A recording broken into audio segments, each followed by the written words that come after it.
ਤਕਰੀਬਨ 1 ਮਹੀਨਾ ਪਹਿਲਾਂ ਸਤਿਕਾਰ ਕਮੇਟੀ ਨੇ ਗੁਰੂ ਗ੍ਰੰਥ ਸਾਹਿਬ ਚੁੱਕ ਲਿਆ ਇੱਕ ਘਰ ਦੇ ਵਿੱਚੋਂ। ਕਾਰਨ ਕੀ ਸੀ ਗੁਰੂ ਗ੍ਰੰਥ ਸਾਹਿਬ ਚੁੱਕਣ ਨੂੰ ਔਰ ਕਿਉਂ ਚੁੱਕਿਆ ਗਿਆ, ਇਸ ਉੱਪਰ ਲੈ ਕੇ ਕਿਤੇ ਨਾ ਕਿਤੇ ਪੰਜਾਬ ਦੇ ਵਿੱਚ ਮਾਹੌਲ ਜਿਹੜਾ ਹੈ ਉਹ ਭਖਦਾ ਨਜ਼ਰ ਆ ਰਿਹਾ ਹੈ। ਔਰ ਸਭ ਤੋਂ ਵੱਡਾ ਸਵਾਲ ਹੈ ਕਿ ਸਤਿਕਾਰ ਕਮੇਟੀ ਨੇ ਸ਼੍ਰੀ ਗੁਰੂ ਗ੍ਰੰਥ ਸਾਹਿਬ ਨੂੰ ਚੁੱਕਿਆ ਤੇ ਕੀ SGPC ਨੂੰ ਪਤਾ ਨਹੀਂ। ਔਰ ਦੂਸਰੇ ਪਾਸੇ ਜੇ ਇਸ ਤਰੀਕੇ ਦੀ ਕੋਈ ਘਟਨਾ ਹੋ ਜਾਂਦੀ ਹੈ ਕਿ ਇਸ ਉੱਪਰ ਕੋਈ ਕਾਰਵਾਈ ਹੋਣੀ ਚਾਹੀਦੀ ਹੈ। ਉਹ ਸਭ ਤੋਂ ਵੱਡਾ ਸਵਾਲ ਹੈ ਕਿ ਜਿਸ ਘਰ ਦੇ ਵਿੱਚ ਸ਼੍ਰੀ ਗੁਰੂ ਗ੍ਰੰਥ ਸਾਹਿਬ ਮੌਜੂਦ ਸਨ ਉੱਥੇ ਨਿਰਾਦਰ ਹੋ ਰਿਹਾ ਸੀ ਗੁਰੂ ਗ੍ਰੰਥ ਸਾਹਿਬ ਦਾ, ਜਾਂ ਕਿਤੇ ਨਾ ਕਿਤੇ ਗੁਰੂ ਗ੍ਰੰਥ ਸਾਹਿਬ ਨੂੰ ਸਹੀ ਢੰਗ ਨਾਲ ਰੱਖਿਆ ਨਹੀਂ ਜਾ ਰਿਹਾ ਸੀ। ਇਸ ਕਰਕੇ ਸਤਿਕਾਰ ਕਮੇਟੀ ਨੇ ਗੁਰੂ ਗ੍ਰੰਥ ਸਾਹਿਬ ਨੂੰ ਚੁੱਕਿਆ। ਆਪਾਂ ਪਹਿਲਾਂ ਵੀ ਦੇਖਿਆ ਸੀ ਕਿ ਸਮੇਂ-ਸਮੇਂ ਦੇ ਉੱਪਰ ਧਾਰਮਿਕ ਮੁੱਦਿਆਂ ਨੂੰ ਲੈ ਕੇ ਕਿਤੇ ਨਾ ਕਿਤੇ ਪੰਜਾਬ ਦੇ ਵਿੱਚ ਲਗਾਤਾਰ ਮੁੱਦੇ ਭਖਦੇ ਰਹੇ ਨੇ। ਹੁਣ ਇੱਕ ਨਵਾਂ ਮੁੱਦਾ ਛਿੜ ਗਿਆ, ਤਕਰੀਬਨ 1 ਮਹੀਨਾ ਹੋ ਗਿਆ ਇਸ ਗੱਲ ਨੂੰ।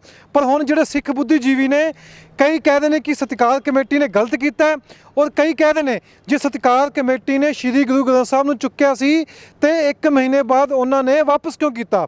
ਕਈ ਸਵਾਲ ਨੇ ਤੇ ਸਵਾਲਾਂ ਦੇ ਆਪਾਂ ਜਵਾਬ ਲਾਂਗੇ। ਸਾਡੇ ਨਾਲ ਇਸ ਸਮੇਂ ਮੌਜੂਦ ਨੇ ਗੁਰਪ੍ਰੀਤ ਸਿੰਘ। ਆਪਾਂ ਗੁਰਪ੍ਰੀਤ ਸਿੰਘ ਕੋਲ ਜਾਣਾਂਗੇ ਕਿ ਇਹ ਹੋਇਆ ਕਿਉਂ ਹੈ, ਔਰ ਦੂਸਰੇ ਪਾਸੇ ਵੀ ਜਾਣਾਂਗੇ ਕਿ ਇਹ ਇਸ ਚੀਜ਼ ਦੇ ਹੱਕ ਵਿੱਚ ਹੈਗੇ ਨੇ ਜੇ ਸ਼੍ਰੀ ਗੁਰੂ ਗ੍ਰੰਥ ਸਾਹਿਬ ਕਦੋਂ ਚੁੱਕਿਆ ਗਿਆ। ਗੁਰਪ੍ਰੀਤ ਸਿੰਘ, ਪਹਿਲਾਂ ਮੇਰਾ ਸਵਾਲ ਇਹ ਹੈ ਕਿ ਜੇ ਗੁਰੂ ਗ੍ਰੰਥ ਸਾਹਿਬ ਚੁੱਕਿਆ ਗਿਆ ਸਤਿਕਾਰ ਕਮੇਟੀ ਵੱਲੋਂ, ਕਿਉਂ ਚੁੱਕਿਆ ਗਿਆ, ਕਿੰਨਾਂ ਦੇ ਕਦੋਂ ਚੁੱਕਿਆ ਗਿਆ, ਉਹ ਚੁੱਕਣ ਦਾ ਕਾਰਨ ਕੀ ਸੀ? ਦੇਖੋ, ਜੋ ਅਸੀਂ ਸਾਨੂੰ ਪਤਾ ਲੱਗਿਆ ਕਿ ਗੁਰੂ ਗ੍ਰੰਥ ਸਾਹਿਬ ਜੀ ਜਿਹੜੇ ਉੱਥੋਂ ਉਹਨਾਂ ਨੇ ਉਠਾਏ ਨੇ, ਉਹਨਾਂ ਨੇ ਮਰਿਆਦਾ ਕਰਕੇ ਉਠਾਏ ਨੇ। ਉਹਨਾਂ ਨੇ ਕਿਹਾ ਕਿ ਵੀ ਉੱਥੇ ਮਰਿਆਦਾ ਦੀ ਉਲੰਘਣਾ ਹੋ ਰਹੀ ਸੀਗੀ। ਉਹਨਾਂ ਦੇ ਹਿਸਾਬ ਨਾਲ ਜਿਹੜੀ ਉਹ ਸਮਝਦੇ ਨੇ ਕਿ ਮਰਿਆਦਾ ਹੋਣੀ ਚਾਹੀਦੀ ਹੈ। ਪਰ ਇੱਕ ਗੱਲ, ਜਿਹੜੀ ਗੱਲ ਤੁਸੀਂ ਵੀ ਪਹਿਲਾਂ ਗੱਲ ਕੀਤੀ ਹੈ ਕਿ ਇੱਕ ਗੱਲ ਤਾਂ ਸਪਸ਼ਟ ਹੋਣੀ ਚਾਹੀਦੀ ਹੈ ਕਿ ਜਿਹੜਾ ਬੰਦਾ ਆਪਣੇ ਘਰ ਦੇ ਵਿੱਚ ਗੁਰੂ ਗ੍ਰੰਥ ਸਾਹਿਬ ਜੀ ਦਾ ਪ੍ਰਕਾਸ਼ ਕਰਦਾ ਹੈ ਜਾਂ ਲੇਡੀ ਕਰਦੀ ਹੈ, ਇੱਕ ਗੱਲ ਤਾਂ ਸਪਸ਼ਟ ਹੈ ਕਿ ਉਹ ਨਿਰਾਦਰ ਸਹਿਤ ਗੁਰੂ ਗ੍ਰੰਥ ਸਾਹਿਬ ਨੂੰ ਨਹੀਂ ਦੇਖਦੇ, ਨਾ ਹੀ ਸਮਝਦੇ ਨੇ, ਤੇ ਕਦੀ ਵੀ ਉਹ ਨਿਰਾਦਰ ਸਹਿਤ ਉਹਨਾਂ ਦਾ ਉੱਥੇ ਕੋਈ ਕੋਈ ਕਾਰਜ ਨਹੀਂ ਕਰਨਗੇ। ਸੋ ਜਦੋਂ ਇਹ ਗੱਲ ਆਪਣੇ ਮਨ 'ਚ ਆਪਾਂ ਠਹਿਰਾ ਲਈਏ, ਹੁਣ ਮਰਿਆਦਾ ਜਿਹੜੀ ਹੈਗੀ, ਤੁਸੀਂ ਮਰਿਆਦਾ ਦੀ ਗੱਲ ਕਰਦੇ ਹੋ, ਮਰਿਆਦਾ ਹਰ ਇੱਕ ਦੀ ਡਿਫਰੈਂਟ ਹੋ ਸਕਦੀ ਹੈ। ਮੈਂ ਕਿਸੇ ਨਾਲ ਗੱਲ ਕਰ ਰਿਹਾ ਸੀਗਾ, ਕੋਈ ਬੰਦਾ ਕਹਿੰਦਾ ਜੀ ਮੈਂ 3:30 ਵਜੇ ਉੱਠ ਕੇ ਮੈਂ ਨਿਤਨੇਮ ਦਾ ਪਾਠ ਕਰਦਾ, ਕੋਈ ਕਹਿੰਦਾ ਜੀ ਮੈਂ 6 ਵਜੇ ਉੱਠ ਕੇ, ਮੈਂ 5 ਵਜੇ। ਹੁਣ ਤੁਸੀਂ ਕਹੋਗੇ ਤੁਹਾਡੀ ਆਪਣੀ ਮਰਿਆਦਾ ਅੱਡ ਹੋ ਗਈ? ਨਹੀਂ, ਸੋ ਮੇਰਾ ਕਹਿ ਰਿਹਾ, ਮਰਿਆਦਾ ਦੇ ਉੱਤੇ ਆਪਾਂ ਕਿਸੇ ਨੂੰ ਇਹ ਨਾ ਕਹੀਏ ਕਿ ਵੀ ਤੁਸੀਂ ਇਸ ਹਿਸਾਬ ਨਾਲ ਤੁਸੀਂ ਸਿਰਫ ਕਰ ਸਕਦੇ ਹੋ ਤੇ ਇਸ ਹਿਸਾਬ ਨਾਲ ਨਹੀਂ ਕਰ ਸਕਦੇ। ਗੁਰੂ ਨੇ ਕਦੀ ਨਹੀਂ ਇਹ ਗੱਲ ਕੀਤੀ ਹੈ। ਤੇ ਮੇਰੇ ਹਿਸਾਬ ਨਾਲ ਜਿਹੜੀ ਸਤਿਕਾਰ ਕਮੇਟੀਆਂ ਨੇ,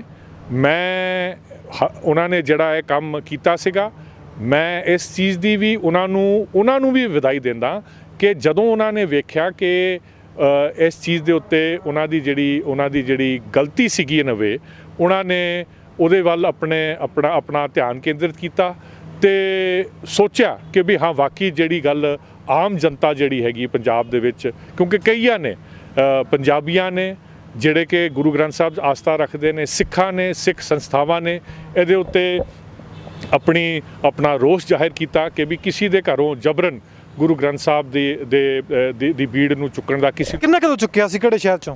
ਇਹ ਟਾਂਡਾ ਲਾਗੇ ਇੱਕ ਪਿੰਡ ਹੈਗਾ ਜੀ, ਉੱਥੋਂ ਇੱਕ ਪ੍ਰਿੰਸੀਪਲ ਰਿਟਾਇਰ ਨੇ ਖਾਲਸਾ ਕਾਲਜ ਦੇ, ਪ੍ਰਿੰਸੀਪਲ ਜਸਵੰਤ ਸਿੰਘ ਗਰੇਵਾਲ, ਉਹਨਾਂ ਦੇ ਘਰ ਤੋਂ ਚੱਕਿਆ ਸੀਗਾ।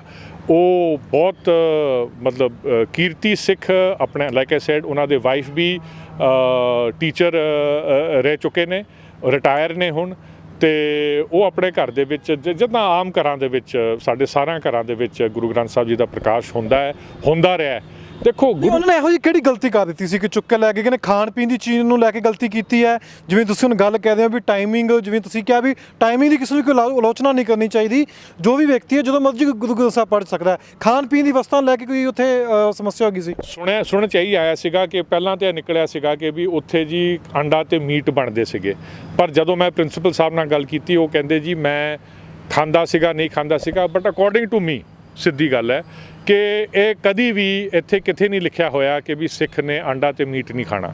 ਅੱਜ ਵੀ ਅਗਰ ਤੁਸੀਂ ਜਾ ਕੇ ਖੰਡੇ ਬਾਟੇ ਦੀ ਪੌਲ ਤੁਸੀਂ ਜਾ ਕੇ ਅਕਾਲ ਤਖਤ ਸਾਹਿਬ ਤੋਂ ਜਾਂ ਕੇਸਗੜ੍ਹ ਸਾਹਿਬ ਤੋਂ ਤੁਸੀਂ ਲੈਂਦੇ ਹੋ ਤੇ ਉੱਥੇ ਮੀਟ ਦੀ ਕੋਈ ਮਨਾਹੀ ਨਹੀਂ ਹੈਗੀ। ਹਾਂ, ਕੁੱਠੇ ਦੀ ਮਨਾਹੀ ਹੈਗੀ, ਤੇ ਪਰ ਇਹ ਉੱਥੇ ਇਹ ਨਹੀਂ ਕਿਹਾ ਗਿਆ ਕਿ ਵੀ ਮੀਟ ਸਿੱਖ ਨੂੰ ਨਹੀਂ ਖਾਣਾ ਚਾਹੀਦਾ। ਇਨ ਐਨੀ ਕੇਸ ਇਹ ਸਾਰੀਆਂ ਦੀਜ਼ ਆਰ ਨੌਨ ਇਸ਼ੂਜ਼ ਛੋਟੀਆਂ ਚੀਜ਼ਾਂ, ਜਿੰਨੇ ਖਾਣਾ ਹੈ ਖਾਵੇ, ਜਿੰਨੇ ਖਾਣਾ ਨਹੀਂ ਖਾਵੇ। ਹਾਂ ਠੀਕ ਹੈ, ਕੁੱਠੇ ਦੀ, ਬਿਕੋਜ਼ ਕੁੱਠਾ ਜਿਹੜਾ ਹੈਗਾ ਉਹ ਇੱਕ ਸੈਕਰੀਫਿਸ਼ਲ ਮੀਟ ਦੇ ਬਤੌਰ ਗਿਣਿਆ ਜਾਂਦਾ ਹੈ। ਤਾਂ ਗੁਰੂ ਸਾਹਿਬ ਨੇ ਉਸ ਤੋਂ ਮਨਾਹੀ ਕੀਤੀ ਹੋਣੀ ਹੈ ਕਿ ਵੀ ਤੁਸੀਂ ਅਗਰ ਆਪ ਹੁਣ ਗੁਰੂ ਸਾਹਿਬ ਦੀ ਗੱਲ ਆਪਾਂ ਕਰੀਏ, 6ਵੇਂ ਮਹਿਲ ਨੇ, 7ਵੇਂ ਮਹਿਲ ਨੇ, 9ਵੇਂ ਮਹਿਲ ਨੇ, 10ਵੇਂ ਮਹਿਲ ਨੇ, ਇਹਨਾਂ ਸਾਰਿਆਂ ਨੇ ਸ਼ਿਕਾਰ ਕੀਤਾ। ਹੁਣ ਸ਼ਿਕਾਰ ਗੁਰੂ ਸਾਹਿਬ ਤੁਸੀਂ ਆਪ ਸਮਝੋਗੇ ਕਿ ਵੀ ਗੁਰੂ ਸਾਹਿਬ ਨੇ ਸਿਰਫ ਸ਼ਿਕਾਰ ਕੀਤਾ, ਕਿ ਜਾਨਵਰ ਮਾਰਨ ਨਹੀਂ ਕੀਤਾ ਹੋਊਗਾ। ਸੋ ਮੇਰਾ ਕਹਿਣ ਦਾ ਮਤਲਬ ਹੈ ਕਿ these are non issues and ਮੈਂ ਇਹ ਵੀ ਕਹਿੰਦਾ ਕਿ ਵੀ ਅਗਰ ਗੁਰੂ ਸਾਹਿਬ ਨੇ ਵਾਕਈ ਮਨਾਹੀ ਕਰਨੀ ਸੀ ਮੀਟ ਦੀ, ਤੇ ਉਹ ਸਪਸ਼ਟ ਕਰਕੇ ਚਲੇ ਜਾਂਦੇ ਆਪਣੇ ਸਿੱਖਾਂ ਲਈ ਤੇ ਖਾਲਸੇ ਲਈ ਕਿ ਵੀ ਤੂੰ ਮੀਟ ਨਹੀਂ ਖਾ ਸਕਦਾ। ਪਰ ਇਹ ਕਿੱਥੇ ਨਹੀਂ ਸਾਨੂੰ ਹੁਣ ਇਹ ਗੱਲ ਮੇਰਾ ਇੱਕ ਹੋਰ ਸਵਾਲ ਹੈ ਕਿ ਗੁਰੂ ਗ੍ਰੰਥ ਸਾਹਿਬ ਨੂੰ ਵਾਪਸ ਦੇ ਦਿੱਤਾ ਗਿਆ ਸਤਿਕਾਰ ਕਮੇਟੀ ਵੱਲੋਂ। ਹੁਣ ਜਿਹੜੇ ਵਿਅਕਤੀ ਨੇ, ਤੁਸੀਂ ਜਿਵੇਂ ਗੱਲ ਕੀਤੀ ਪ੍ਰਿੰਸੀਪਲ ਸਾਹਿਬ ਦੀ, ਜਿਵੇਂ ਉਹਨਾਂ ਨੇ ਕਿਹਾ ਸੀ ਪਹਿਲਾਂ ਮੀਟ ਖਾਂਦਾ ਸੀ, ਚਲੋ ਇੱਕ ਐਗਜ਼ਾਮਪਲ ਮੀਟ ਖਾਂਦੇ ਵੀ ਹੋਣਗੇ। ਪਹਿਲਾ ਸਵਾਲ ਹੈ ਕਿ ਸਤਿਕਾਰ ਕਮੇਟੀ ਨੂੰ ਕਿਵੇਂ ਪਤਾ ਲੱਗਿਆ ਕਿ ਉਹ ਮੀਟ ਖਾਂਦੇ ਨੇ, ਔਰ ਇਹਨਾਂ ਦੀ ਇੰਨੀ ਦੂਰ ਨਜ਼ਰ ਕਿਵੇਂ ਪੈ ਗਈ ਹੈ? ਇਹ ਤੇ ਜੀ ਦੇਖੋ ਸਿੱਧੀ ਗੱਲ ਹੈ, ਇਹ ਤੇ ਪਿੰਡਾਂ 'ਚ ਤੁਹਾਨੂੰ ਪਤਾ ਹੈ ਆਪਸ ਵਿੱਚ ਕਈ ਬੰਦਿਆਂ ਦੀ ਆਪਸ ਵਿੱਚ ਧੜੇਬਾਜ਼ੀਆਂ ਹੁੰਦੀਆਂ ਨੇ। ਕਈ ਬੰਦੇ ਮਤਲਬ ਸ਼ਿਕਾਇਤ ਵੀ ਲਾ ਦਿੰਦੇ ਨੇ, ਉਹ ਜਿਹੜਾ ਕਿ ਵੀ ਕਿਸੇ ਨਾਲ ਬਣਦੀ ਨਹੀਂ ਬਣਦੀ, ਆਈ ਡੋਂਟ ਨੋ। ਇਹ ਤੇ ਆਮ ਕੱਲ ਨੂੰ ਮੈਂ ਤੁਹਾਡੀ ਸ਼ਿਕਾਇਤ ਲਾ ਦਾਂ, ਤੁਸੀਂ ਜਿਵੇਂ ਮੀਟ ਖਾਂਦੇ ਹੋਵੋਗੇ, ਐਗਜ਼ਾਮਪਲ ਹੈ, ਕੱਲ ਨੂੰ ਮੈਂ ਸ਼ਿਕਾਇਤ ਲਾ ਦਾਂ ਕਿ ਤੁਹਾਡੇ ਕੋਲ ਗੁਰੂ ਗ੍ਰੰਥ ਸਾਹਿਬ ਪਿਆ, ਤੁਸੀਂ ਮੀਟ ਖਾਂਦੇ ਹੋ, ਮੇਰੇ ਕਹਿੰਦੀ ਸਤਿਕਾਰ ਕਮੇਟੀ ਤੁਹਾਡੇ ਕੋਲ ਗੁਰੂ ਗ੍ਰੰਥ ਸਾਹਿਬ ਚੁੱਕ ਕੇ ਲੈ ਜਾਣਗੇ? ਮੈਂ ਆ ਕੇ ਜ਼ਰੂਰ ਦੇਖਣ, ਤੇ ਮੈਂ ਤੇ ਨਹੀਂ ਦੇਣ ਵਾਲਾ ਵਿਦਆਊਟ। ਪ੍ਰਿੰਸੀਪਲ ਸਾਹਿਬ ਮੇਰੇ ਖਿਆਲ ਮੇਰੇ ਤੋਂ ਥੋੜ੍ਹੇ ਜਿਹੇ ਨਰਮ ਦਿਲ ਸੀਗੇ, ਤੇ ਕਿਉਂਕਿ ਤੇ ਉਹਨਾਂ ਨੇ ਚਲੋ ਕਿਉਂਕਿ ਹੁਣ ਉਹ ਜਿੱਦਾਂ ਉਹ ਕਹਿ ਰਹੇ ਸੀਗੇ ਕਿ ਵੀ ਮੈਂ ਹੁਣ ਇਕੱਲਾ ਹੀ ਸੀਗਾ ਉੱਥੇ, ਇਹ 20-25 ਬੰਦੇ ਆ ਗਏ, ਉਹਨਾਂ ਨੇ ਗੱਲ ਕਰਨ ਦੀ ਕੋਸ਼ਿਸ਼ ਜ਼ਰੂਰ ਕੀਤੀ ਹੋਣੀ ਹੈ। ਸੋ ਬਟ ਮੇਰੇ ਹਿਸਾਬ ਨਾਲ ਇਹ ਜਿਹੜਾ ਇਸ਼ੂ ਹੈਗਾ ਇਹ ਹੁਣ ਬੜਾ ਵਧੀਆ ਤਰੀਕੇ ਨਾਲ ਰਿਜ਼ੋਲਵ ਹੋ ਗਿਆ। ਸਾਨੂੰ ਲੋੜ ਹੈ ਕਿ ਵੀ ਸਾਡੇ ਜਿਹੜੇ ਬੱਚੇ ਨੇ ਜਿਹੜੇ ਸਤਿਕਾਰ ਕਮੇਟੀ 'ਚ ਹੈਗੇ, ਉਹਨਾਂ ਨੂੰ ਐਜੂਕੇਟ ਕਰਨ ਦੀ ਲੋੜ ਹੈ ਕਿ ਵੀ ਸਿੱਖੀ ਐਕਚੁਅਲੀ ਕਿੱਥੇ ਖੜੀ ਹੈ।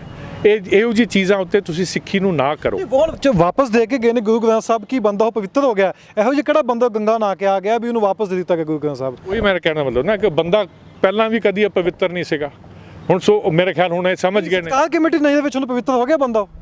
ਇਹ ਤਾਂ ਉਹ ਤੇ ਤੁਸੀਂ ਉਹਨਾਂ ਨੂੰ ਪੁੱਛੋ ਕਿ ਵੀ ਹੁਣ ਤੁਸੀਂ ਕਿਉਂ ਦੇ ਕੇ ਆਏ ਹੋ ਤੇ ਕੀ ਹੈ। ਮੇਰਾ ਖਿਆਲ ਹੈ ਉਹਨਾਂ ਨੂੰ ਜਿੱਦਾਂ ਮੈਂ ਕਿਹਾ ਕਿ ਵੀ ਉਹਨਾਂ ਨੂੰ ਵੀ ਕਿਸੇ ਨੇ ਸਿੱਖਿਆ ਦਿੱਤੀ ਹੋਣੀ ਹੈ ਕਿ ਭਾਈ ਤੁਸੀਂ ਜਿਹੜਾ ਕੰਮ ਕਰ ਰਹੇ ਹੋ ਜਾਂ ਕੀਤਾ ਹੈ, ਇਹਦੇ ਵਿੱਚ ਕੋਈ ਲਾਭ ਨਹੀਂ ਹੈਗਾ। ਇਹਦੇ ਵਿੱਚ ਹੁਣ ਅਸੀਂ ਤੇ ਕਹਿੰਦੇ ਹਾਂ ਕਿ ਵੀ ਸਾਡੇ ਲਈ ਤੇ ਗੁਰੂ ਦੀ ਬਾਣੀ ਜਿਹੜੀ ਹੈਗੀ ਉਹ ਦੁਨੀਆ ਦੇ ਕੋਨੇ-ਕੋਨੇ ਵਿੱਚ ਜਾਣੀ ਚਾਹੀਦੀ ਹੈ।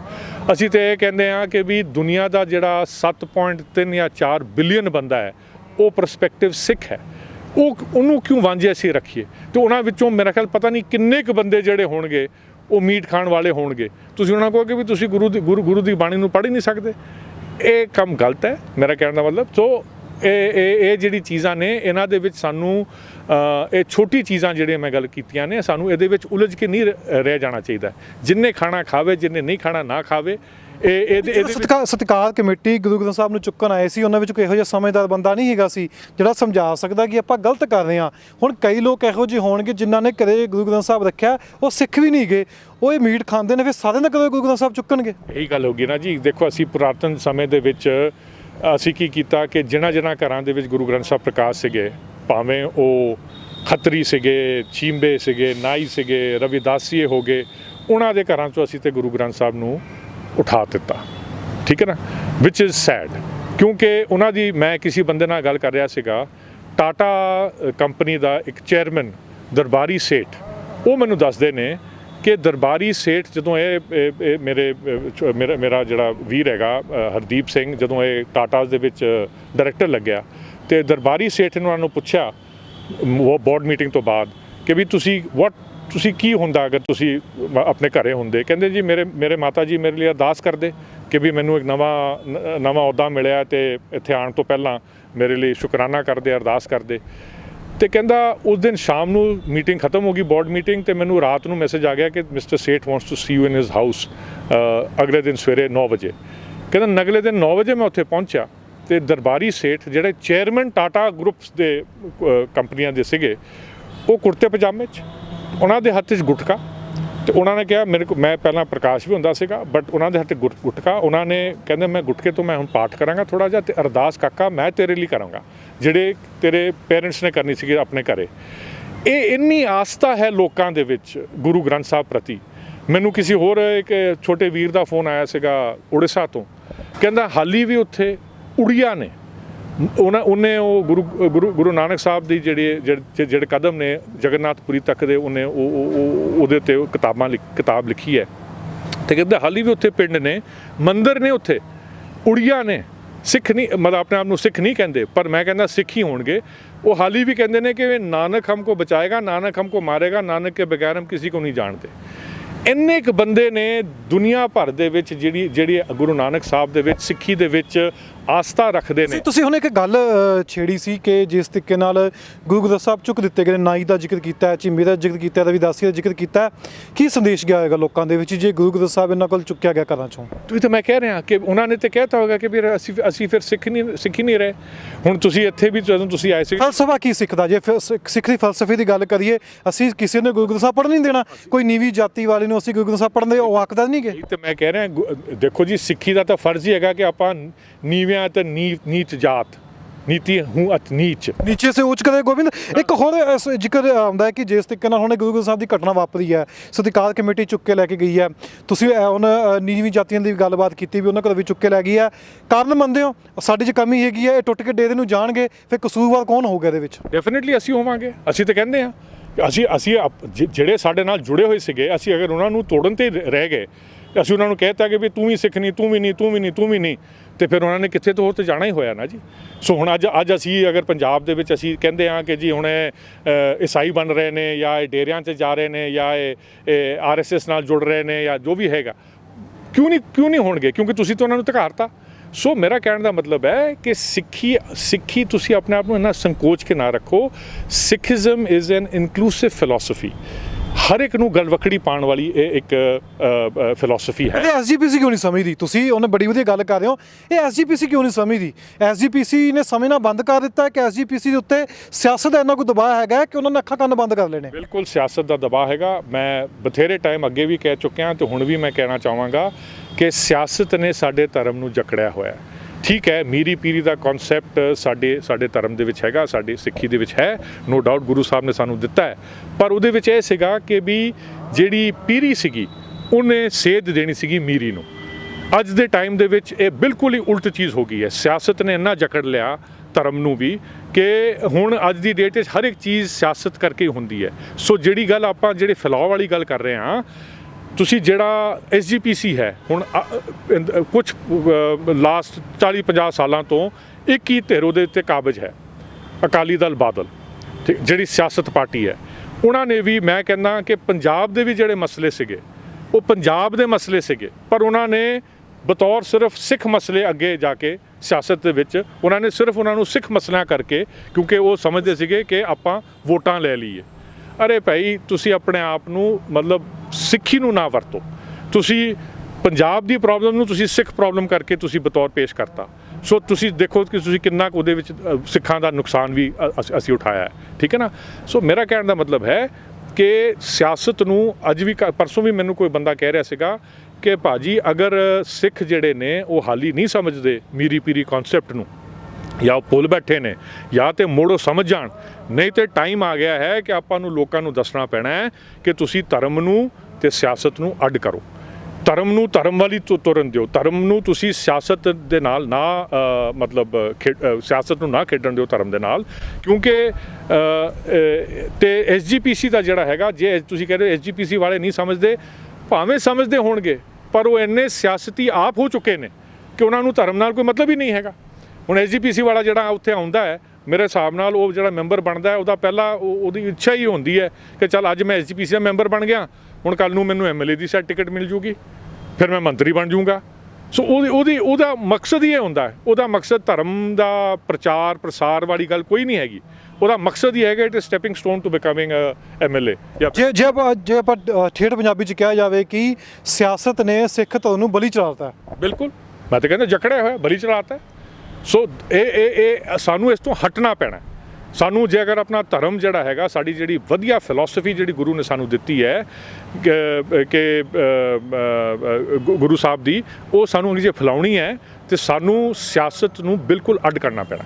ਆਪਾਂ ਪਹਿਲਾਂ ਵੀ ਸੁਣਦੇ ਸੀ, ਹੁਣ ਵੀ ਜ਼ਿਕਰ ਹੁੰਦਾ ਕਿ ਅਕਾਲੀ ਫੁੱਲਾ ਸਿੰਘ ਤੋਂ ਵੱਧ ਕੋਈ ਕਿਸੇ ਦਾ ਜ਼ਮੀਰ ਨਹੀਂ ਹੈਗਾ ਸੀ। ਜਿਸ ਤਰੀਕੇ ਨਾਲ ਤੁਹਾਨੂੰ ਵੀ ਪਤਾ ਅਕਾਲੀ ਫੁੱਲਾ ਸਿੰਘ ਹੈਗੇ ਸੀ, ਤੁਹਾਨੂੰ ਲੱਗਦਾ ਕਿ ਜਿਸ ਤਰੀਕੇ ਨਾਲ ਸ਼੍ਰੋਮਣੀ ਅਕਾਲੀ ਦਲ ਇੱਕ ਸੰਸਥਾ ਬਣੀ ਸੀ 1920 ਦੇ ਵਿੱਚ ਬਣੀ ਸੀ, ਉਸ ਤੋਂ ਬਾਅਦ ਜਾ ਕੇ ਸਿੱਖੀ ਨੂੰ ਢਾਲ ਲੱਗਦਾ ਰਿਹਾ, ਜਾਂ 1920 ਦੀ ਗੱਲ ਕਰੀਏ ਕੁਝ ਸਾਲ 30-40 ਸਾਲ ਤੋਂ ਬਾਅਦ ਆਪਾਂ ਜੇ ਜ਼ਿਕਰ ਕਰਦੇ ਹੈਗੇ ਆ, ਫਿਰ ਤੁਹਾਨੂੰ ਲੱਗਦਾ ਕਿ ਸਿੱਖਾਂ ਦੇ ਵਿੱਚ ਜਿਹੜਾ ਕਨਸੈਪਟ ਸੀ ਉਹ ਗਾਇਬ ਕਰ ਦਿੱਤਾ ਗਿਆ। ਸਿੱਖਾਂ ਨੂੰ ਜਕੜ ਲਿਆ ਸਿਆਸਤ ਨੇ, SGPC ਦੇ ਕਬਜ਼ੇ ਕਰ ਲਏ ਸਿਆਸਤ ਨੇ, ਤੇ ਅਸੀਂ ਉਸ ਚੋਂ ਬਾਹਰ ਹੀ ਨਹੀਂ ਨਿਕਲ ਪਾਏ।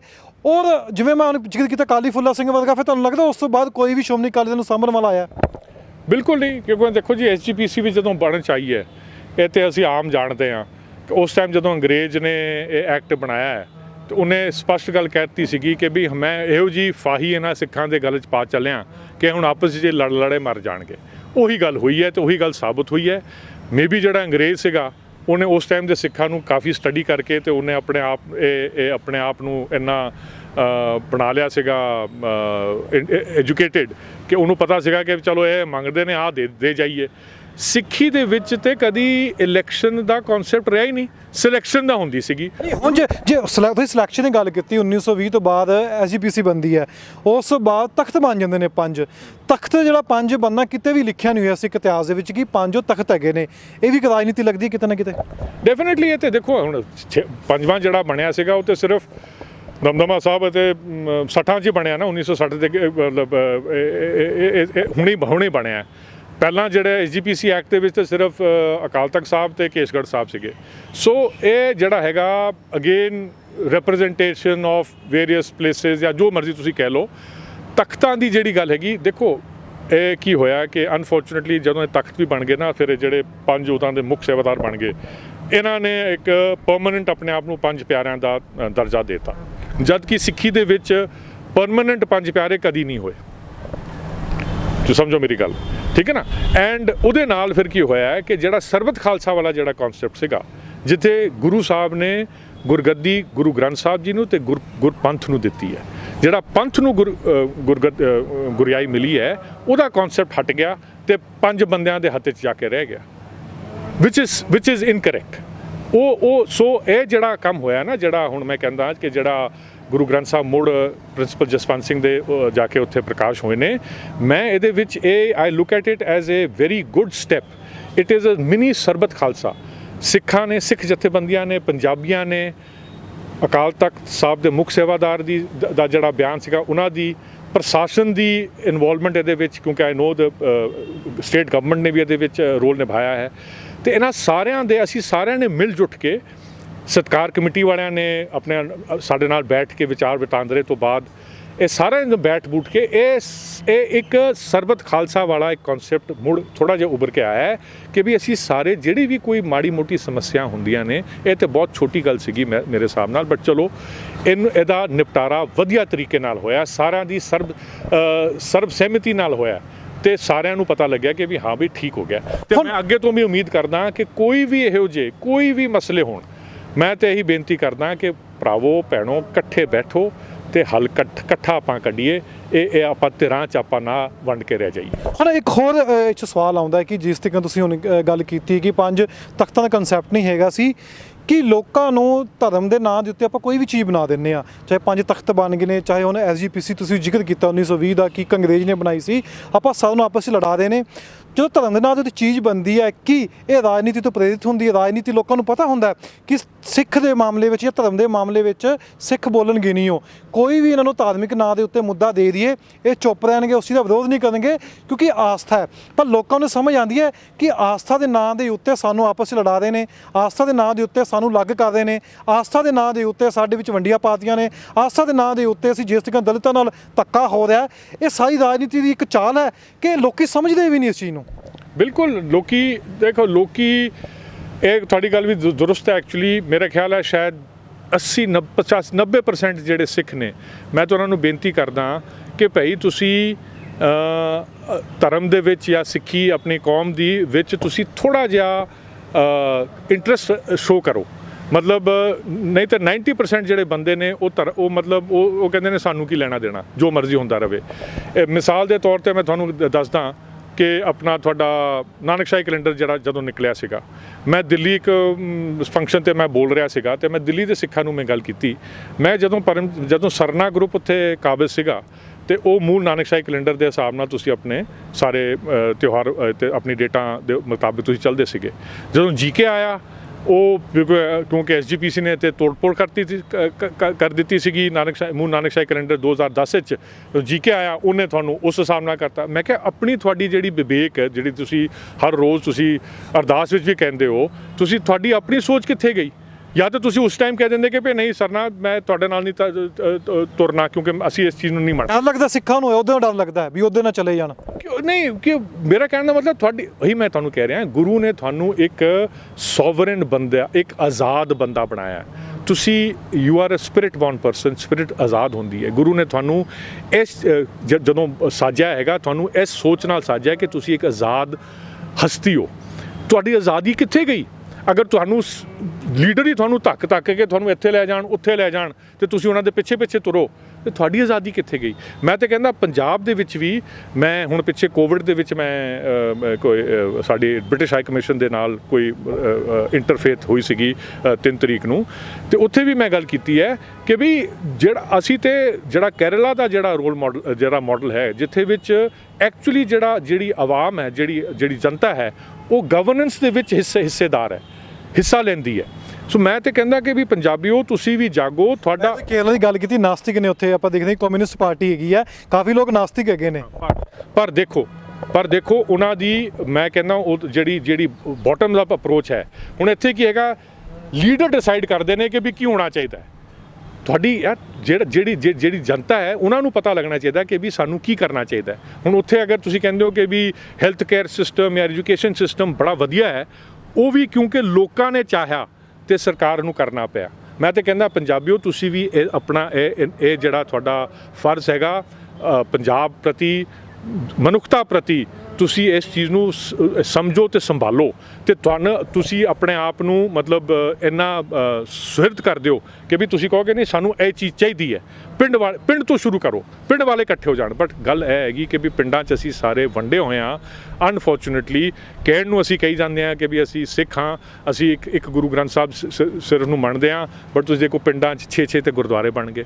ਮੇਰੇ ਟਾਈਮ ਬਹੁਤ ਘੱਟ ਹੈ, ਪਰ ਫਿਰ ਦੁਬਾਰਾ ਬਾਤ ਵੀ ਕਰਾਂਗੇ। ਮੇਰਾ ਇੱਕ ਆਖਰੀ ਸਵਾਲ ਇਹੀ ਹੈ ਕਿ ਜਿਸ ਤਰੀਕੇ ਨਾਲ ਮੈਂ ਪਹਿਲਾਂ ਵੀ ਗੱਲ ਕੀਤੀ ਹੈ ਕਿ ਲੋਕ ਵਾਕਈ ਹੀ ਇੰਟਰਸਟ ਨਹੀਂ ਲੈਣਾ ਚਾਹੁੰਦੇ ਸਿੱਖਾਂ ਦੇ ਵਿੱਚ ਕੀ ਹੋ ਰਿਹਾ, ਜਾਂ ਸਿੱਖ ਦੀ ਰਾਜਨੀਤੀ ਆਪਾਂ ਕਹਿ ਲਈ ਕਿ ਸਿੱਖ ਰਾਜਨੀਤੀ ਵੀ ਚੱਲਦੀ ਹੈ, ਕਿ ਲੋਕੀ ਇਸ ਤੋਂ ਮੂੰਹ ਪਰਾਂ ਕਰ ਲਿਆ ਲੋਕਾਂ ਨੇ ਵੀ ਅਸੀਂ, ਸਾਡਾ ਕੰਮ ਹੈ, ਅਸੀਂ ਗੁਰਦੁਆਰੇ ਗਏ, ਮੱਥਾ ਟੇਕਿਆ, ਅਰਦਾਸ ਕੀਤੀ, ਅਸੀਂ ਆ ਗਏ, ਇਸ ਤੋਂ ਅੱਗੇ ਸਾਡਾ ਕੰਮ ਖਤਮ ਹੋ ਗਿਆ। ਕਿ ਗਲਤ ਦਾ ਵਿਰੋਧ ਕਰਨਗੇ ਕਿ ਜਿਹੜੇ ਧਾਰਮਿਕ ਧਰਮ ਦੇ ਠੇਕੇਦਾਰਾਂ ਨੇ, ਜਾਂ ਆਪਾਂ ਕਹਿ ਲਈਏ ਕਿ ਧਾਰਮਿਕ ਲੋਕਾਂ ਨੇ ਸਿੱਖਾਂ ਦੇ ਵਿੱਚ ਕੋਈ ਚੇਂਜਸ ਕੀਤੀ ਹੈ, ਕੋਈ ਸਿੱਖਾਂ ਦੇ ਹਿਸਾਬ ਨਾਲ ਕੋਈ ਕਨਸੈਪਟ ਲੈ ਕੇ ਆਉਂਦਾ ਜੋ ਗਲਤ ਹੈ, ਕਿ ਲੋਕੀ ਵਿਰੋਧ ਕਰਨਗੇ ਕਿ ਸਿਰਫ ਅਸੀਂ ਗੁਰੂ ਗ੍ਰੰਥ ਸਾਹਿਬ ਦੇ ਅੱਗੇ ਮੱਥਾ ਟੇਕ ਕੇ ਅਸੀਂ ਆਪਣੇ ਆਪ ਨੂੰ ਕਹਿ ਲੈਂਦੇ ਹਾਂ ਕਿ ਅਸੀਂ ਰੱਬ ਨੂੰ ਪਾ ਲਿਆ? ਨਹੀਂ, ਉਹ ਤਾਂ ਤੁਸੀਂ ਨਹੀਂ ਪਾ ਸਕਦੇ ਕਿਉਂਕਿ ਰੱਬ ਵੀ ਆਜ਼ਾਦ ਹਸਤੀ ਨੇ, ਤੇ ਤੁਸੀਂ ਆਪਣੇ ਆਪ ਲੋਕੀ ਵਿਰੋਧ ਕਿਉਂ ਨਹੀਂ ਕਰਦੇ ਇਸ ਚੀਜ਼ ਲੈ ਕੇ ਜੇ ਗਲਤ ਹੁੰਦਾ? ਕਿ ਉਹੀ ਮੈਂ ਕਹਿ ਰਿਹਾ ਨਾ, ਕਿਉਂਕਿ ਲੋਕੀ ਨਾ ਗੁਰੂ ਗ੍ਰੰਥ ਸਾਹਿਬ ਨੂੰ ਸਿਰਫ ਇੱਕ ਦੇਹੀ ਰੂਪ ਦੇ ਵਿੱਚ ਪੂਜ ਰਹੇ ਨੇ।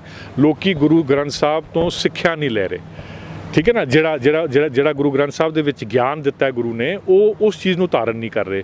ਜੇ ਅਗਰ ਉਹ ਉਸ ਚੀਜ਼ ਵੱਲੋਂ ਧਿਆਨ ਦੇਣ ਤੇ ਆਪਣੇ ਆਪ ਹੀ ਤੁਹਾਡੀ ਅੰਦਰਲੀ ਤਬਦੀਲੀ ਆ ਜਾਂਦੀ ਹੈ। ਤੁਸੀਂ ਕਹੋਗੇ ਕਿ ਵੀ ਮੇਰੇ ਨਾਲ ਤਾਂ ਗੁਰੂ ਖੜਾ ਹੈ ਤੇ ਮੈਂ ਤੇ ਸੱਚ ਨੂੰ ਬਿਆਨ ਕਰਨਾ ਹੀ ਕਰਨਾ ਹੈ।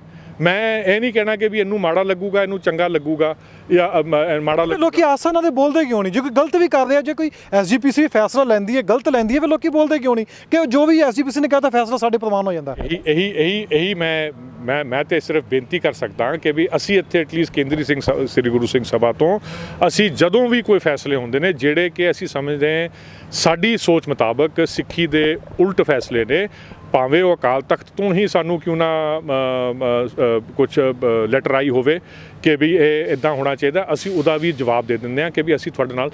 ਸਾਡੀ ਨਿਰੋਲ ਸ਼ਾਇਦ ਮੇਰੇ ਖਿਆਲ ਸੰਸਥਾ ਸੀਗੀ ਜਦੋਂ ਇਹਨਾਂ ਨੇ ਨਾਨਕਸ਼ਾਹੀ ਕੈਲੰਡਰ ਦੇ ਵਿੱਚ, ਮੂਲ ਨਾਨਕਸ਼ਾਹੀ ਕੈਲੰਡਰ ਦੇ ਵਿੱਚ ਛੇੜਖਾਨੀ ਕੀਤੀ ਹੈ, ਅਸੀਂ ਤਦਾ ਹੀ ਲਿਖਤਾ ਕਿ ਅਸੀਂ ਤੇ ਮੂਲ ਨਾਨਕਸ਼ਾਹੀ ਕੈਲੰਡਰ ਨਾਲ ਜਿਹੜਾ ਪੰਥ ਪ੍ਰਵਾਨਿਤ ਹੈਗਾ ਅਸੀਂ ਉਹਦੇ ਨਾਲ ਖੜੇ ਹਾਂ। ਅਗਰ ਕੋਈ ਇਹਦੇ ਵਿੱਚ ਤਬਦੀਲੀ ਕਰੇਗਾ ਤੇ ਸਰਬਤ ਖਾਲਸਾ ਹੀ ਕਰੇਗਾ, ਉਹੀ ਸੋਚਣਗੇ ਤੇ ਉਹੀ ਕਰਨਗੇ, ਤੇ ਸਾਨੂੰ ਉਸ ਕਨਸੈਪਟ ਨੂੰ ਮੁੜ ਸੁਰਜੀਤ ਕਰਨਾ ਹੀ ਪੈਣਾ ਹੈ। ਤੇ ਇਹ ਜਿਹੜਾ ਹੁਣ ਹਾਦਸਾ ਹੋਇਆ ਜਿਹਦੇ 'ਚ ਆਪਾਂ ਡਿਬੇਟ ਕਰ ਰਹੇ ਹਾਂ, ਮੈਂ ਸਾਰਿਆਂ ਦੀ ਮੈਂ ਸ਼ੁਕਰੀਆ ਅਦਾ ਵੀ ਕਰਦਾ ਕਿ ਅਸੀਂ ਇਕੱਠੇ ਮਿਲ ਕੇ ਅਸੀਂ ਇੱਕ ਚੀਜ਼ ਤੇ ਜ਼ਾਹਿਰ ਕਰਤੀ ਕਿ ਕੋਈ ਵੀ ਮਸਲਾ ਸਾਡੇ ਲਈ ਔਖਾ ਨਹੀਂ ਹੈਗਾ ਜੇ ਅਗਰ ਅਸੀਂ ਸਾਰੇ ਇਕੱਠੇ ਬੈਠ ਕੇ ਤੇ ਸਰਬ ਸਾਂਝੀਵਾਲਤਾ ਨਾਲ ਅਸੀਂ ਉਸ ਚੀਜ਼ ਨੂੰ ਨਜਿੱਠੀਏ। ਇਸ ਨਾਲ ਸਾਡਾ ਗੁਰਪ੍ਰੀਤ ਸਿੰਘ ਮੁੱਦਾ ਸ਼ੁਰੂ ਕਿੱਥੋਂ ਹੁੰਦਾ ਹੈ, ਤੁਹਾਨੂੰ ਸਾਰੀ ਇਸ ਇੰਟਰਵਿਊ 'ਚ ਪਤਾ ਲੱਗਿਆ ਹੋਣਾ ਹੈ, ਤੇ ਕਿੱਥੇ ਆ ਕੇ ਖਤਮ ਹੁੰਦਾ ਹੈ ਇਹ ਵੀ ਤੁਹਾਨੂੰ ਪਤਾ ਲੱਗਿਆ ਹੋਣਾ ਹੈ। ਪਰ ਸਭ ਤੋਂ ਵੱਡਾ ਸਵਾਲ ਇਹੀ ਹੈ ਕਿ ਅਸੀਂ ਸਵੇਰੇ ਸ਼ਾਮ ਗੁਰਦੁਆਰੇ 'ਚ ਮੱਥਾ ਟੇਕ ਕੇ ਵਾਪਸ ਆ ਜਾਂਦੇ ਹਾਂ, ਸਾਡੀ ਇੱਥੇ ਜ਼ਿੰਮੇਵਾਰੀ ਖਤਮ ਹੋ ਜਾਂਦੀ ਹੈ। ਕਿ ਐਸਜੀਪੀਸੀ ਵੱਲੋਂ ਨਿਕਲੇ ਹੁਕਮਾਂ ਦੇ ਉੱਤੇ ਅਸੀਂ ਕਦੀ ਵਿਰੋਧ ਵੀ ਕਰਾਂਗੇ ਜੇ ਐਸਜੀਪੀਸੀ ਨੇ ਕੋਈ ਉੱਥੇ ਗਲਤ ਫੈਸਲੇ ਲਏ ਨੇ ਹੁਣ, ਕਿਉਂਕਿ ਸਾਰੇ ਕਹਿੰਦੇ ਨੇ, ਬੁੱਧੀਜੀਵੀ ਵੀ ਕਹਿੰਦੇ ਨੇ ਕਿ ਕਿਤੇ ਨਾ ਕਿਤੇ ਐਸਜੀਪੀਸੀ ਉੱਤੇ ਰਾਜਨੀਤੀ ਕਾਬਜ਼ ਹੈਗੀ ਹੈ, ਤਾਂ ਫੈਸਲੇ ਲੈਣ ਦੇ ਵਿੱਚ ਰਾਜਨੀਤੀ ਵੀ ਜਿਹੜੀ ਹੈਗੀ ਹੈ ਉਹਨਾਂ ਤੇ ਦਬਾਅ ਪਾਉਂਦੀ ਹੈ। ਕਿ ਅਸੀਂ ਠੀਕ ਹੈ, ਇੱਕ ਸ਼ਰਧਾ ਹੁੰਦੀ ਹੈ ਸਭ ਦੀ, ਪਰ ਜਿੱਥੇ ਗਲਤ ਹੈ ਉਸ ਨੂੰ ਗਲਤ ਕਹਿਣਾ ਚਾਹੀਦਾ ਹੈ। ਕਿ ਅਸੀਂ ਸਿੱਖਾਂ ਦੇ ਬਾਰੇ ਜੋ ਲਏ ਗਏ ਫੈਸਲੇ ਉੱਤੇ ਇੰਨੀ ਅੱਖਾਂ ਦੇ ਉੱਤੇ ਪੱਟੀਆਂ ਬੰਨ੍ਹ ਲੀਆਂ ਨੇ, ਜੋ ਵੀ ਫੈਸਲਾ ਨਿਕਲਦਾ ਹੈ ਅਸੀਂ ਉਸ ਨੂੰ ਸੇ ਮੱਥੇ ਮੰਨ ਲੈਂਦੇ ਹਾਂ ਤੇ ਅਸੀਂ ਉਸ ਦਾ ਵਿਰੋਧ ਨਹੀਂ ਕਰਦੇ। ਇਸੇ ਕਰਕੇ ਜਿਹੜੀ ਸਾਡੀ ਕੌਮ ਹੈ ਉਹ ਦੋ ਹਿੱਸਿਆਂ ਦੇ ਵਿੱਚ ਵੰਡਦੀ ਜਾ ਰਹੀ ਹੈ। ਹੁਣ ਇਹ ਇੰਟਰਵਿਊ ਕਰਨ ਦਾ ਮਕਸਦ ਇਹੀ ਸੀ ਕਿ ਜਿਸ ਤਰੀਕੇ ਨਾਲ ਸਤਿਕਾਰ ਕਮੇਟੀ ਨੇ ਇੱਕ ਪ੍ਰਿੰਸੀਪਲ ਦੇ ਕਦੋਂ ਗੁਰੂ ਗ੍ਰੰਥ ਸਾਹਿਬ ਚੁੱਕ ਕੇ ਲੈ ਗਏ ਸੀ, ਕਿਹਾ ਗਿਆ ਸੀ ਕਿ ਉੱਥੇ ਨਿਰਾਦਰ ਹੋ ਰਿਹਾ ਜਾਂ ਮੀਟ ਆਂਡਾ ਖਾਂਦੇ ਨੇ, ਇਸ ਕਰਕੇ ਉਹਨਾਂ ਦੇ ਘਰ ਵਿੱਚ ਗੁਰੂ ਗ੍ਰੰਥ ਸਾਹਿਬ ਨੂੰ ਨਹੀਂ ਰੱਖਿਆ ਜਾਂਦਾ। ਬਾਅਦ ਵਿੱਚ 1 ਮਹੀਨੇ ਬਾਅਦ ਵਾਪਸ ਉਹ ਦੇ ਗਏ ਸੀ। ਪਰ ਸਵਾਲ ਸਭ ਤੋਂ ਵੱਡਾ ਖੜਾ ਹੁੰਦਾ ਕਿ ਅਸੀਂ ਇਸ ਚੀਜ਼ ਦਾ ਕਦੇ ਵਿਰੋਧ ਕੀਤਾ ਜਾਂ ਅਸੀਂ ਇਸ ਚੀਜ਼ ਦਾ ਵਿਰੋਧ ਕਦੀ ਕਰਾਂਗੇ। ਤਾਂ ਇਸੇ ਕਰਕੇ ਸਿਆਣੇ ਵੀ ਕਹਿੰਦੇ ਨੇ ਕਿ ਜੇ ਤੁਸੀਂ ਆਪਣੇ ਹੱਕਾਂ ਦੇ ਲਈ ਨਾ ਬੋਲੇ, ਜੇ ਤੁਸੀਂ ਕਿਸੇ ਵੀ ਧਰਮ ਦੇ ਵਿੱਚ ਹੈਗੇ ਹੋ, ਧਰਮ ਦੇ ਲਈ ਨਾ ਬੋਲੇ, ਤਾਂ ਤੁਹਾਨੂੰ ਪਤਾ ਹੀ ਨਹੀਂ ਲੱਗਦਾ ਕਿ ਰਾਜਨੀਤੀ ਦਾ ਤੁਹਾਡੇ ਉੱਪਰ ਜਾਂ ਤੁਹਾਡੀ ਸੰਸਥਾ ਦੇ ਉੱਤੇ ਕਦੋਂ ਰੰਗ ਚੜ੍ਹ ਗਿਆ ਤੇ ਰਾਜਨੀਤੀ ਤੁਹਾਨੂੰ ਕਿਵੇਂ ਇਸਤੇਮਾਲ ਕਰਦੀ ਹੈ। ਹੁਣ ਫੈਸਲਾ ਤੁਹਾਡੇ ਹੱਥ ਦੇ ਵਿੱਚ ਹੈ। ਕੋਈ ਵੀ ਫੈਸਲਾ ਆਉਂਦਾ ਜੇ ਸਹੀ ਹੁੰਦਾ ਹੱਕ ਵਿੱਚ ਖੜੋ, ਜੇ ਗਲਤ ਫੈਸਲਾ ਆਉਂਦਾ ਕੋਈ ਵੀ ਧਾਰਮਿਕ ਪੱਖੋਂ ਉਸ ਦਾ ਵਿਰੋਧ ਕਰੋ। ਵਿਰੋਧ ਕਰਕੇ ਹੀ ਤੁਸੀਂ ਲੋਕਾਂ ਨੂੰ ਵੀ ਜਾਗਰੂਕ ਕਰ ਸਕਦੇ ਹੋ ਤੇ ਆਪਣੇ ਆਪ ਤੇ ਆਪਣੇ ਧਰਮ ਨੂੰ ਵੀ ਬਚਾ ਸਕਦੇ ਹੋ।